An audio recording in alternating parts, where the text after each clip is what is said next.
right, I've got two species of birch here, and you might be thinking just on the first glance that these do look pretty different, at least based on leaf color, but I've got another sample of this one to the left here, and you can see that color is not a good trait to distinguish these two.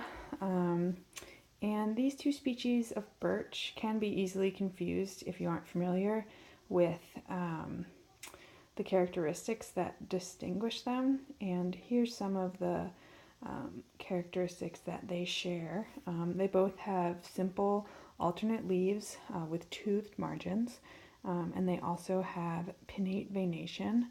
And you can see here where those leaf veins meet each other at the center leaf rib or vein.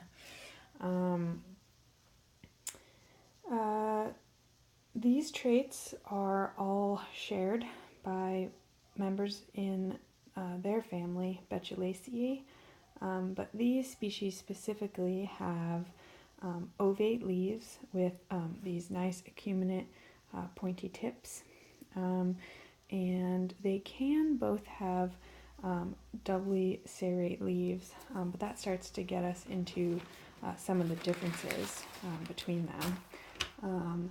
Speaking of toothed margins, when I'm looking for these in the field, I sometimes even think that this species might be a birch, but this is actually just common birch, beech, and you can distinguish it from the birches by these large coarse teeth on the leaf margins and these long pointy, sometimes referred to as cigar-shaped buds, which you can see here that these birches have much smaller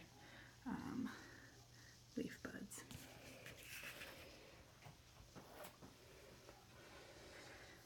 Alrighty, so what we have here is Betula alleghaniensis, the common name of which is yellow birch, and Betula lenta, known as sweet or black birch.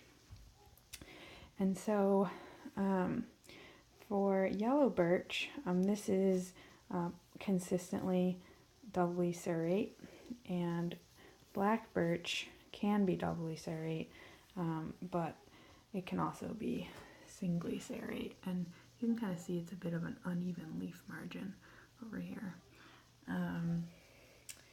In terms of the leaf bases, they're both rounded to heart-shaped, but the leaf bases of yellow birch can also be uneven, whereas sweet birches tend to be either rounded or heart-shaped.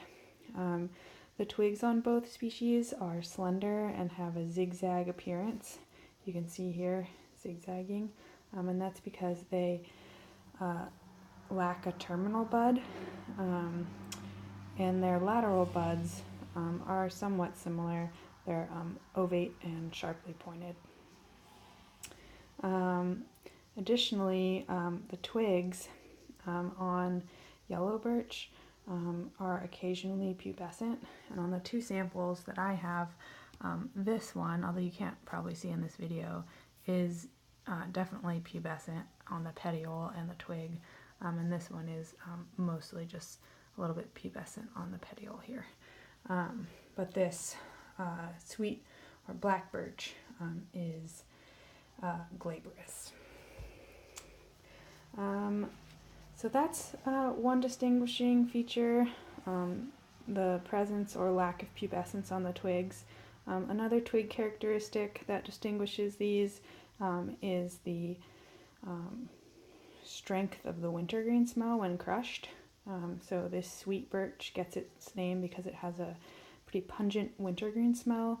However, this can vary based on site conditions, so isn't always a good go-to distinguishing trait.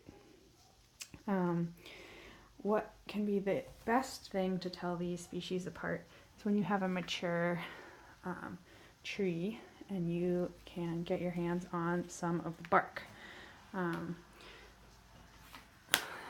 So here we've got the bark of black birch, which is dark in color, gray, and has these horizontal lenticels, and it does not peel, and it tends to be smooth and shiny. Here there's some lichen on it, and with age it'll get some fissures. You can see a few little horizontal fissures here, and then it will form scaly plates. And then over here we've got the bark of yellow birch, which is a shiny golden gray to bronze gray, and you can see here that it's peeling and flaking horizontally, and so it'll end up peeling into these horizontal papery layers. So you can spend a long time puzzling over twig and leaf characteristics if you don't have the trunks handy. So best to find an example with the trunks for these two species, yellow and sweet birch.